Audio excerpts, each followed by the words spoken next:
What's up, YouTube? It's Mr. Ferguson here. Once again, thank you guys for coming back for another video here in Central North Carolina. It's a privilege and an honor to be able to make these lawn care videos totally for free for you guys. As I like to sometimes mention in my videos, I'm a DIYer. I never have worked in the lawn care industry. I'm just a YouTube student of a lawn care plan from Alan Hain, the Lawn Care Nut, from Pete Denny. I've got both their lawn care plans, and we've been successful in just doing this thing ourselves. We've got green grass and we don't have a completely dead yard. It's totally transformed from what I used to have 3 years ago. So thank you for tuning in today. I appreciate it. It's a little bit tougher in the summer for content because we're doing a little less than what we would typically do in the spring, in the late spring or the fall. As I mentioned in the very beginning last year, when we planted this lawn that we currently have, I said, you know what, I'm going to cut back some of the biostimulants. It's going to help with our budget, with our money, and we're going to just see what kind of lawn we have. And so far, the lawn has looked pretty much the same as it has previously, at least to my naked eye. It looks the same without the biostimulants. Of course, we'll see next year when we begin to add a little bit of that back into it. We'll see if it makes a difference. But thank you so much for those that was able to watch the last video. I know on Memorial Day, when I release a video Memorial Day, everybody's doing things with family. They're cooking out, they're going to the lake and doing all these different things. So thank you for those who was able to watch. I think in the future I want to make more of these videos where I'll put out a post, so be aware of that and watch for that. I'm going to put out a post. It's a written post, kind of like Facebook on YouTube, and I'll say, hey guys, we're going to do another read your comments, what's the questions or what are the things you want to say, and you guys can reply to that post, and then we'll read that and make a video out of that. So maybe we'll do that here in just a couple weeks as well, being it's summer and we have a little less content. So be looking for that. If you're new to the channel, hit the subscribe button. It's totally free for you. I know that every YouTuber says that, but it is free. Click the bell if you want to be notified when we're releasing new lawn care videos. We're simply a channel that I'm showing you my journey as just a regular dude in North Carolina, that now we're in the 90s of almost June, of how what I'm doing to my lawn, the do's, the don'ts, the pros and the cons. And so the last video that we really put out that was of some substance and content was my trouble spots, my dry spots. So I want to turn the camera around, walk you through the lawn just for a little bit, and show you after last week where we had off and on rain almost every day last week, something we desperately needed. I think Mr. Kevin posted in that video previously, we got somewhere around 3 inches in one night, or in the past couple of days. We got a ton of rain last week and it made a huge difference. I cut my grass on Friday and I already need to cut it again. Today's Tuesday, but of course we had a long weekend, so it seems like it grew really fast, but I need to cut it. So with all that blabbing, let me turn it around. Let's talk about some of the trouble spots. Let me show you what the lawn's looking like. It's been about 3 days since we had some rain, but let me show you what we're rolling with here in Central North Carolina. Thanks for clicking on the video. So it's roughly about 9 o'clock on this Tuesday, the day before you're watching this video. The lawn's looking great, and of course we want to go over here to one of our main trouble spots. Now before we get there, I can tell you I don't even know where this trouble spot is. It's gone. So any type of issue we was having there, it's been settled. So Mr. Ferguson, how did you fix that trouble spot? What was it that fixed it? I have no idea. Let me try to block the sun with my hand there without blocking the camera. It's completely gone. Was it, we got some rain the night that this spot right here in front of one of these trees popped up, and I honestly don't know where it is. It rained, so I thought, okay, it just needs some rain and some water. Well, it did, and the spot didn't go away. But just days before that, we did our spray of azoxystrobin, and propiconazole, and so maybe that did it. I don't know. But one thing I do want to mention is that right before it rained on the day after I mowed, so it had to be Friday or Saturday morning, I did come out here with one of my $1 Bio Advanced propiconazole blue bottles. I'll post a picture here to remind you, if I still have it, of what it looks like. But I went ahead and right here on this side of the house, I went ahead and just applied one of those propiconazole bottles, just in case, because we were treating with natural adjuvant for preventative purposes. But if this was fungus, I said, you know what, let me just apply this. So did that make a difference? Maybe. I'm not exactly sure, but it looks like right here, this spot is completely gone. Now, as we move over, I can move my hand now. As we move over to this trouble spot, it looks way better. You guys remember, hopefully I can go back and capture maybe a little bit of the video from the previous ones, because I'm not able to store video on my phone. It's 4K, it's huge files. I can't just insert those back in. I wish I could, but this was way browner, way more tingy, way looking uglier. And now it looks like it's looking way better. One of the other things I did when we sprayed all of this with that blue propiconazole from BioAdvance, that little hose-in thing, I sprinkled just a little bit of the protein, 12-0-24 protein. I sprinkled a little bit in this area as well as the area behind me I just showed you. And so the rain came literally 45 minutes later after I sprayed this stuff down and soaked it in. And so the protein got soaked in, and it looks like we're getting some growth here now.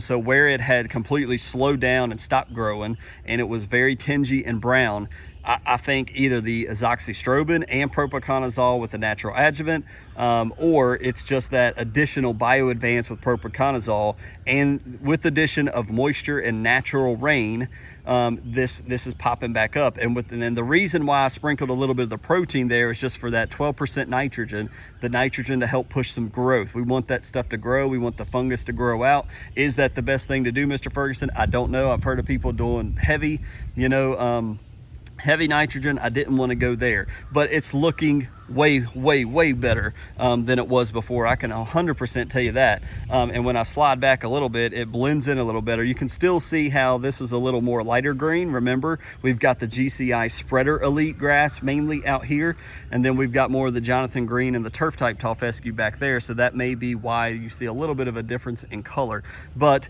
we'll keep you posted on this. But I'm pretty happy. Pretty happy that it's looking better and it's not terrible. Our grass that we planted, if you guys remember, we planted our grass back in, I think, early March. It continues to hang on and survive. There's a little bald spot right here, but it's still with us. I continue to run over it with that Honda mower and cut it, and it's still kind of thin. It's that dense shade mix, so it's that thinner type of grass, that thin fescue and stuff you can see there. So it's not thick like the GCI.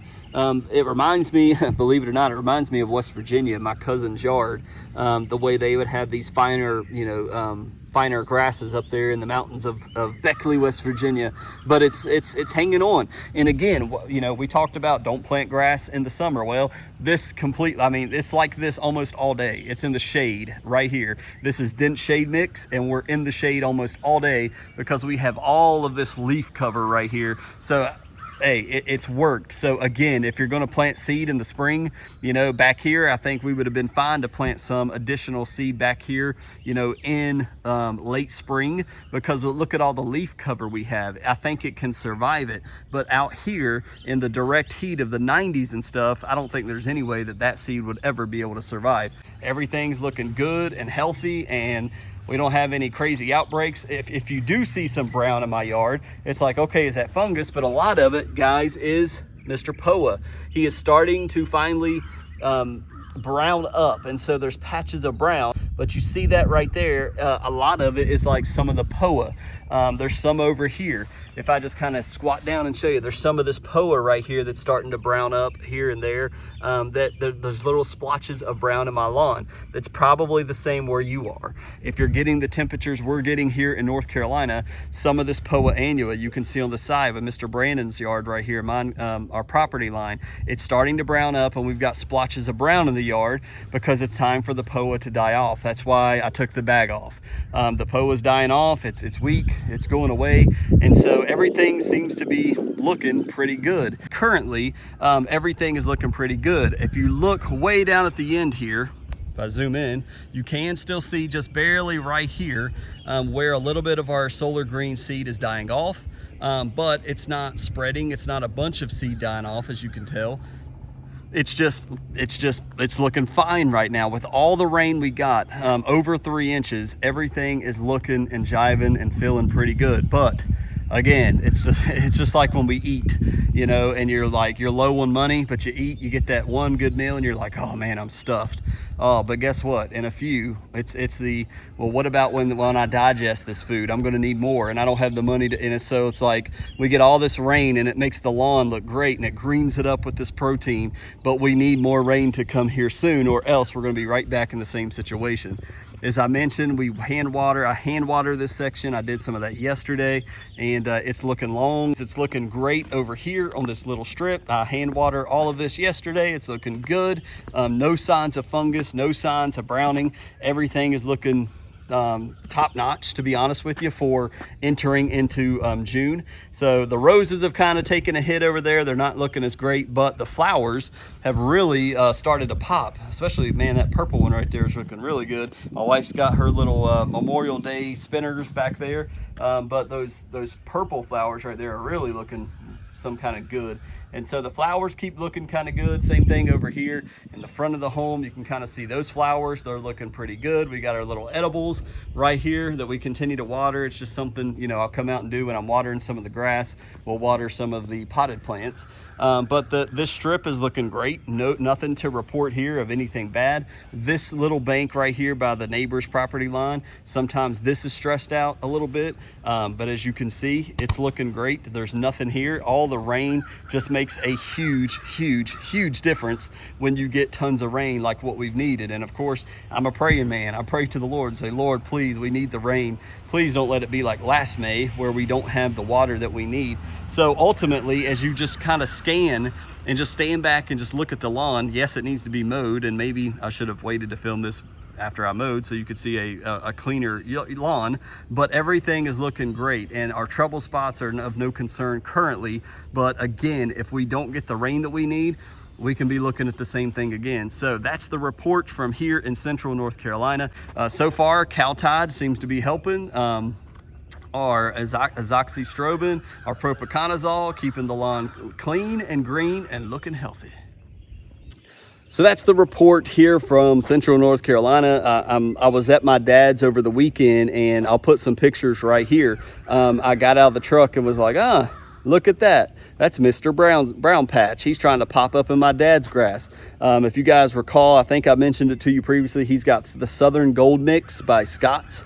It is heat and drought tolerant. It is a Scott's mix of seed, but I noticed it in the front yard. He's got some in the backyard. And again, we're getting some of these rains that are coming in the nighttime, warm ground temperatures, warm air temperatures. We got rain at night, moisture. If you've been following a lawn care plan and some of these guys that are professionals, that tells you that is a recipe for fungus.